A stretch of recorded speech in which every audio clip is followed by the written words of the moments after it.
大家好，我是超子，今天给大家分享一道年夜饭汤菜——山药肉丸汤。汤香味美，丸子筋道爽滑，非常适合老人和孩子吃。首先准备300克8分瘦2分肥的猪肉剁成肉末，嫌麻烦的同学也可以用绞肉机绞碎。剁好以后，把肉馅放入碗中备用。准备1根铁棍山药，先用削皮刀去掉外皮。对山药过敏的可以戴上手套来操作。处理好以后，清洗干净，先用刀背敲碎，然后再用刀剁成山药泥，剁得越碎越好。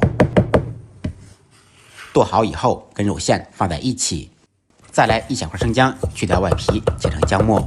不喜欢吃生姜的，也可以用葱姜水来代替。切好以后放入碗中，接下来开始调味，放入1点盐，少许鸡精、白胡椒粉，单手打入1个鸡蛋，再来少许芝麻香油，放入1点点干淀粉，这样肉馅更容易抱团。用我家黑色的筷子顺着太阳的方向不停地搅拌2-3分钟，使肉馅上劲。只有肉馅彻底上劲以后，做出来丸子才不会散，更加筋道爽滑。如图所示，成这种状态就可以了。起锅，锅烧热，放入1点点油。做汤菜油不要太多，先把油烧热。油热以后，放入姜片、葱段，再来1点海鲜虾皮。条件好的可以放海米，放虾皮做出来的汤会更加鲜美。开中小火把小料和虾皮炒香，炒至虾皮微微变色，加入清水。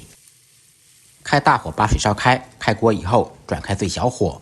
煮丸子时开最小火，水不要沸腾，火太大丸子容易煮散。接下来下入挤好的丸子，大小根据个人喜好。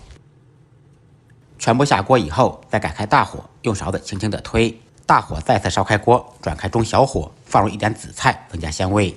开中小火咕嘟2分钟，把丸子煮熟煮透。2分钟以后开始调味，放入盐、味精、胡椒粉，用勺子搅拌均匀，使调料全部化开，再煮半分钟就可以出锅了。这样做的山药丸子筋道爽滑，简单营养又好吃。出锅以后再撒上葱花，淋上与芝麻香油，那真的是嗷嗷鲜美。学废的同学点完赞，年夜饭给家人露一手。再忙再累，记得按时吃饭。下期视频见，拜拜。